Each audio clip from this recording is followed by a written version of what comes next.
O salmo de hoje é o Salmo 29, Mismor le Davi. Ele é um salmo tão relevante que faz parte da liturgia semanal judaica no Kabbalat Shabbat. E esse salmo traz grandes ensinamentos para nós. Vamos ver o que o Rabino Chaim Kanievsky tem a nos ensinar através dele.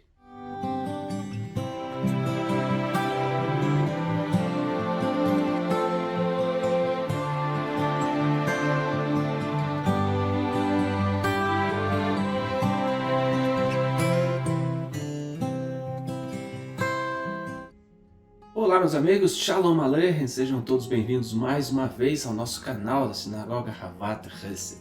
Nessa série nós temos analisado a sabedoria do Rabino Chaim Kanievsky através desse livro aqui, em que ele nos apresenta uma abordagem diferenciada sobre cada um dos 150 salmos que nós encontramos na Bíblia. Os salmos, eles são obviamente uma parte muito relevante através dos devocionais do rei Davi, mas eles carregam também muitos ensinamentos para a nossa vida cotidiana. Por exemplo, o Salmo 29. Esse salmo, Davi novamente vem nos presentear um precioso texto que ao longo dos tempos se tornou tão relevante, como eu já disse, que passou a ser parte da liturgia semanal aí no nosso Kabbalat Shabbat. Mismor le Davi. Salmo de número 29, vamos ler o versículo 3 para iniciar. Ouve-se a voz do Senhor sobre as águas. Troveja o Deus da glória. O Senhor está sobre as muitas águas. O que o Rabino Chaim Kanievsky nos mostra aqui no seu livro? Ele fala que os sábios, Hazal, em Perek Shirah, capítulo 4, 3, nos ensinam que este verso é um louvor que os peixes cantam a Deus. Mas como assim os peixes cantarem um louvor a Deus? Rav Chaim então explica que há uma Guemará no Tratado de Behorot que ensina que os peixes têm uma característica única dentre os animais, na qual eles são comparados aos seres humanos, devido ao fato de que Deus, o Eterno, falou diretamente com os peixes. Vocês sabem que texto bíblico Deus fala com os peixes? Ou com um peixe, mais especificamente? Isso você pode encontrar lá em Jonas capítulo 2, versículo 10, quando Deus fala diretamente com o peixe para que ele pudesse vomitar Jonas, para que ele pudesse libertar Jonas, vamos dizer assim, e Jonas pudesse cumprir a sua missão. E a partir daí, então, a gente vê que o Rabino Chaim e outros sábios de Israel apontam que a voz de Hashem ser aparente nas águas é claro, torna-se claro de que Deus falou com o peixe e o peixe então louva a Deus. Olha que precioso esse ensino, Diferente, obviamente, daquilo que tradicionalmente se escuta aí das pessoas falando acerca desse verso. Vamos pular um pouco para frente aí no Salmo 29, no versículo 7. Esse versículo fala: a voz do Senhor despede chamas de fogo. Uau! O que a gente aprende com esse verso? Bom, existem vários conceitos que nós podemos aprender a partir daqui, mas eu vou contar para vocês uma história ocorrida no lar do Rabino Chaim Kanievsky. O livro nos conta que certa vez a Rebbetzin Esther Batsheva, a esposa do Chaim Kanievsky, contou uma história acerca de sua filha. A filha um dia estava tomando banho em casa e sem querer o aquecedor ficou ligado no banheiro, que acabou dando início a um incêndio. Pegou fogo na toalha e aquele fogo se espalhou rapidamente ali pela casa. Na casa estava apenas a filha do Chaim Kanievsky e ele, o pai. De repente, ela saiu, se deu conta de que o fogo estava tomando conta da casa, pegou seu pai, já um pouco mais idoso, e fugiram, saíram da casa. Quando chega a Rebbetzin, voltando para casa, ela vê a casa em chamas, mas ela se depara com o marido, sorridente, feliz. Aí ela fica intrigada com isso e pergunta ao marido: por que você está tão feliz, Chaim? Está tudo queimando, nossa casa está pegando fogo. Aí ele responde: você sabe que essa manhã eu terminei as anotações de um novo livro que eu estou escrevendo. E por um acaso, eu decidi levar a um outro rabino, Rav Landau, levei até a casa dele para que ele pudesse examinar esses escritos. E apesar da casa pegar fogo, os escritos do meu novo livro foram salvos. Eram escritos importantes porque falavam palavras de Torá. E aí ela entendeu o quão precioso era isso. Mas o que isso tem a ver com o fato do Salmo dizer que Deus despede chamas de fogo? Nesse mesmo episódio em que a casa pegou fogo, Rebbetzin já estava ali com seu esposo e chega um vizinho. E o vizinho vem até elas e ela fala para ele: deixa eu te contar um milagre que aconteceu. Eu vi diante dos meus próprios olhos. E aí o vizinho ficou atento ao que ela falaria e a Rebbetzin começa a falar: eu estava observando as chamas viajarem do banheiro até a varanda que tinha ao lado. Só que nessa varanda, de alguma forma, as chamas não estavam queimando. Parecia que existia uma parede que separava o fogo de uma parte da casa. Mas o que tinha nessa varanda? O que tinha nessa parte da casa? Tinha ali algumas caixas. Mas o que tinha nessas caixas de tão precioso? Aí Esther Kanievsky conta que dentro das caixas estavam os mais recentes livros que o Rabino Chaim Kanievsky havia escrito. E Deus não permitiu que palavras sagradas pudessem ser queimadas. Isso nos leva a uma reflexão. Que valor nós damos aos livros sagrados? Como na sua casa e na minha casa nós observamos os nossos livros sagrados? Eles estão aí empoeirados há meses, anos sem serem lidos? Ou você diariamente tem conexão com a Torá e com a palavra de Deus através dos livros? Essa é uma reflexão que a gente tem que fazer. Porque o livro pode estar lá sendo queimado, mas o livro pode queimar, arder dentro de nós, trazendo conhecimento de Torá. E isso é o mais relevante. Que Deus possa olhar para nós e ver que nós somos alimentados. Nossa alma é saciada através de palavras de Torá, através dos ensinamentos dos sábios, não apenas o Chaim Kanievsky, mas todos os outros rabinos que trazem ensinamentos preciosos para a nossa vida. Adiantando um pouco mais dentro do Salmo, a gente vai no versículo 10 que nos diz assim: o Senhor preside aos dilúvios, como rei, o Senhor presidirá para sempre. Se você tem o Sidur da editora Sefer, é o Sidur que nós utilizamos, esse aqui, né? Aliás, se você quiser adquirir, você pode entrar em contato aí no site da Judaica e adquirir os livros relevantes dentro da fé judaica, não apenas o Sidur, mas a Torá. Agora estamos nos aproximando nessa época das festividades aí, já pensando em Rosh Hashanah e Yom Kippur, em que nós utilizamos um outro tipo de Sidur chamado Mahzor, o ciclo, né, festivo. No Sidur fala assim: acima do dilúvio estabeleceu o Eterno o seu trono, e assim residirá como rei para sempre. O que a gente aprende com isso nas palavras do Rabino Chaim Kanievsky? Voltando aqui ao Salmo 29, nós temos um ensino precioso, como sempre, que ele nos deixa acerca da honra ao líder e da honra ao seu pai. Ele nos conta que uma vez chegou uma pessoa até ele com extrema necessidade de salvação. E ele precisava mostrar para essa pessoa onde ela estava errando.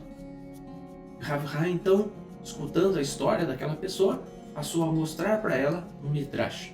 Midrash do Rabi Eliyahu Rabbah, capítulo 16. Esse Midrash nos ensina que Noah foi salvo do dilúvio pelo mérito de ter sido meticuloso, muito cuidadoso em honrar os seus antepassados, especificamente pelo fato de ele ter demonstrado honra e respeito não apenas por seu pai, mas também pelo seu avô. Kibud Av Va'em, a honra ao pai e à mãe do Rav Chaim Kanievsky foi exemplar.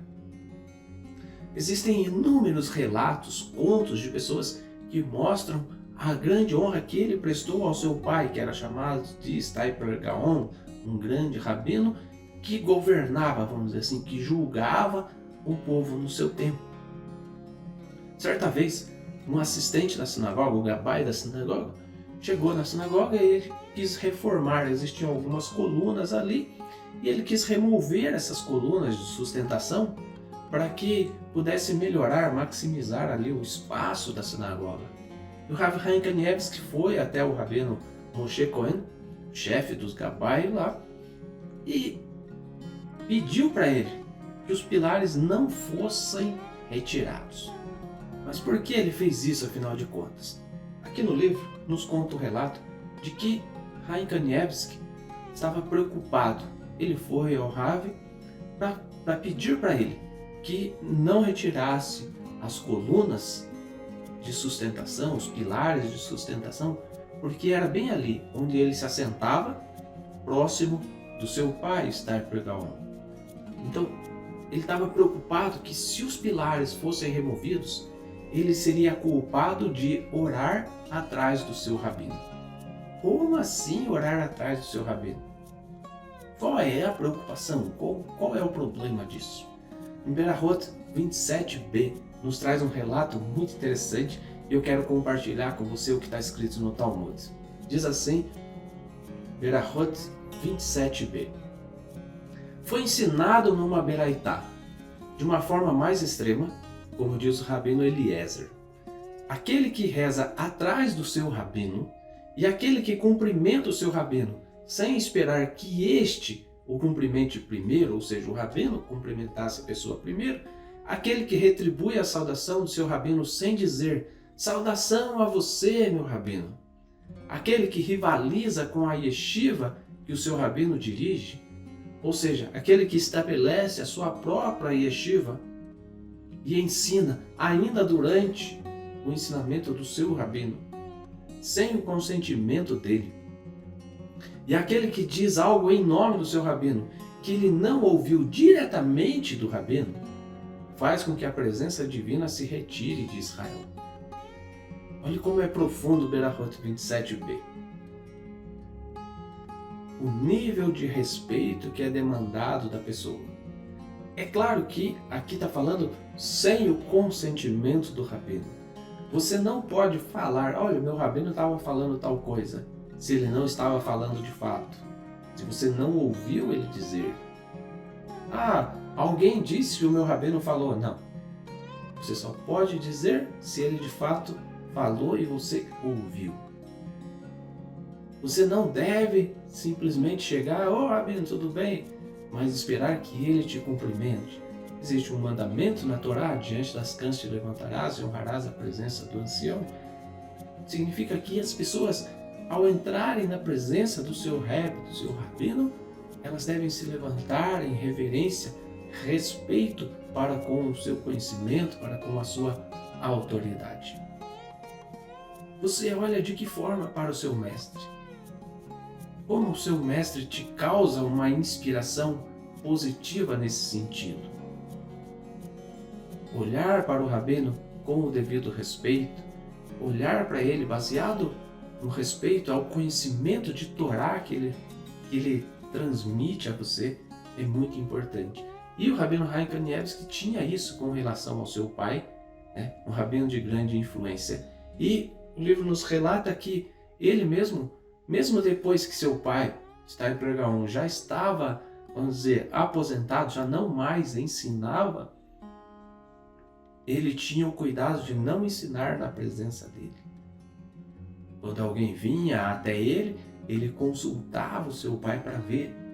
Claro que a gente não está falando de pais comuns, de pais com um grau de conhecimento da Torá mínimo, o que de certa forma acaba sendo uma vergonha. Mas a gente está falando aqui de o rabino Chaim Kanievski consultar seu pai, um grande mestre da Torá. Eu te recomendo, se você tiver como ler, se você tiver acesso, leia com atenção a página 31b do Tratado de Berahot no Talmud. Ali você vai aprender uma discussão muito importante, muito interessante sobre o grau de respeito que as pessoas deveriam ter por seus mestres. No caso do Rav Chaim, mesmo na velhice do seu pai, quando ele já não governava mais, ainda assim, Rav Chaim não emitia juízos, consultando sempre o que o seu mestre lhe dizia. Isso é um grau de respeito máximo. E é isso que a gente deve buscar para nós, para os nossos filhos, e sermos, quem sabe, na nossa velhice, merecedores de tal honra. Hoje a gente sabe e a gente vê que muitos idosos sequer demonstram conhecimentos e sequer são dignos de respeito. E eu digo isso com tristeza, porque nós devemos buscar olhar para exemplos de pessoas idosas carregadas de sabedoria. Talmud, no Tratado de Pirkei Avot, fala de que há vasos novos, odres novos, cheios de vinho velho, ou seja, pessoas jovens cheios de sabedoria. E por outro lado, há vasos velhos, odres velhos, que não contêm sequer vinho novo. Significa isso? Pessoas de certa idade já, mas que não demonstram conhecimento da Torá e não demonstram respeito pela Torá. Mentem, ensinam coisas erradas, falam coisas erradas, tratam com desrespeito as pessoas. Isso não é viver uma vida de Torá.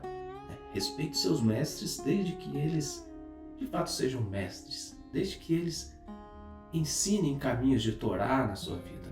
Transformem a sua vida através de um exemplo de Torá. Seguimos com o Salmo 29, ainda dentro do conceito de sabedoria e de mestres. Olha o que diz no versículo 11. O Senhor dará força ao seu povo. O Senhor abençoará o seu povo com a paz. O livro aqui nos conta que um dos filhos do Rabino Chaim Kanievsky completou o estudo da Shishá Sidrei Mishnah. O que significa isso? Shishá Sidrei Mishnah. As 6 ordens da Mishnah, do Talmud. Esse filho do Rabino Chaim Kanievsky completou esse estudo com 10 anos e meio. E aí, o Rabino Chaim Kanievsky foi convidado, obviamente, para fazer um discurso. E aí, qual foi o discurso do Rabino Chaim Kanievsky nesse momento tão importante, quando seu filho, com 10 anos e meio, completa o estudo da Mishnah? Uau! Rabino Chaim Kanievsky, então, ele vem e ele vai fazer o discurso e ele fala assim: Hashem não encontrou nenhum recipiente que contivesse bênçãos para os judeus além da paz. O que é a paz? Que a torna um recipiente tão grande para bênçãos. A Guemará, em Bava Metzia 42a, nos ensina que a bênção não pode ser encontrada em nada que seja medido ou contado. Como assim? Os sábios nos ensinam que os estudiosos da Torá aumentam a paz no mundo. Isso é lá em Berahot 64a. Talmud.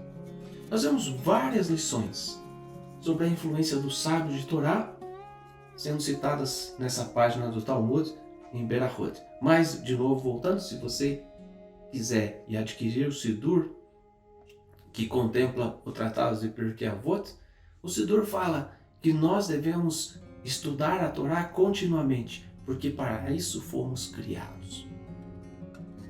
E os sábios nos ensinam que os estudiosos de Torá aumentam a paz no mundo. Aumentam a paz no mundo. Estudantes de Torá aumentam a paz no mundo.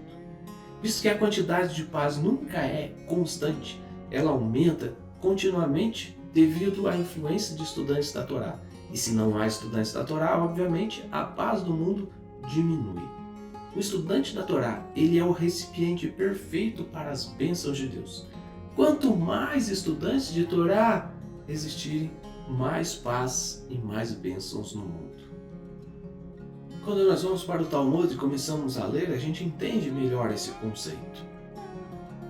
Vamos ler um pouquinho. Berahot 64a nos diz assim: Rabino Avin Halevi disse: aquele que participa de uma refeição na qual um estudioso da Torá está presente, é como se ele desfrutasse do esplendor radiante da presença divina, como está escrito: e Aharon veio e todos os anciãos de Israel para comer pão com o sogro de Moisés diante de Deus. Está lá em Êxodo capítulo 18. Mas será que eles realmente comeram diante de Deus? Eles não comeram, foi diante de Moisés? Em vez disso, o versículo vem para lhe dizer que quem participa de uma refeição na qual há um estudioso de verdade da Torá, é como se desfrutasse do esplendor radiante da presença divina. Enquanto nós desejamos estar na companhia, fazer uma refeição juntos, é como fazer uma aliança, é como estar de acordo. Você só senta para comer com pessoas que você gosta. E fazer uma refeição junto com estudiosos da Torá é como se Deus estivesse presente. Isso também está no Pirkei Avot. Quando 2 homens, 3 homens sentam e não falam palavras de Torá, Deus não está presente. A Mishnah fala de que é como se a mesa estivesse rodeada de imundícies, cercada de imundícies. Queira estar com quem sempre fala de Torá, quem sempre tem uma palavra de Torá, uma palavra que pode mudar a sua vida. Talmud também fala, o Rabino Levi Bar Hia disse, aquele que sai da sinagoga e imediatamente entra na sala de estudos e se dedica ao estudo da Torá, tem o privilégio de receber a presença divina, como é afirmado. Eles vão de força em força, cada um deles aparece diante de Deus em Sião. Está lá no Salmo 84. Aqueles que vão de local de oração para um local de estudo da Torá, eles vão de força em força e têm o privilégio de receber uma revelação divina em Sião. Quando a gente olha para isso, a gente vê a força da Torá e a gente vê a força daquele que se dedica ao crescimento espiritual. Dedique-se a isso. Procure andar com pessoas que falem de Torá. E você vai ver aumentar na sua casa e na sua vida a paz. O Eterno abençoará o seu povo com a paz. Que Deus te abençoe com paz. Que Deus te permita andar com pessoas que falem de paz, que vivam de paz, que vivam de conhecimentos da Torá. Tá bom? Se você gostou desse vídeo, não deixe de dar o seu like, dar o seu joinha aí, compartilhar com outras pessoas que vivem uma vida turbulenta, que elas possam perceber que a vida turbulenta pode ser afastada deles através do estudo constante da Torá, através da companhia de sábios de Torá. E quem sabe assim, todos nós possamos nos aproximar cada vez mais do reino de Deus, tá bom? Se você quiser se tornar membro do canal, não deixe de clicar aqui embaixo no Seja Membro, e assim você ajuda um pouco mais ao canal da Havat Hesed a continuar a divulgar palavras de Torá para o mundo. Um mundo enfermo, um mundo doente, um mundo que está distante de Deus. Mas não deixe de divulgar, de compartilhar os vídeos e de colocar aí o seu gostei, o seu like no canal, tá bom? Grande abraço, que Deus te abençoe, nos vemos no próximo vídeo dos Salmos, ou no próximo vídeo de devocional diário, ou numa liturgia, no Kabbalat Shabbat, onde cantaremos juntos Mizmor Davi, Salmo 29. Bom, grande abraço, shalom, até a próxima. Tchau.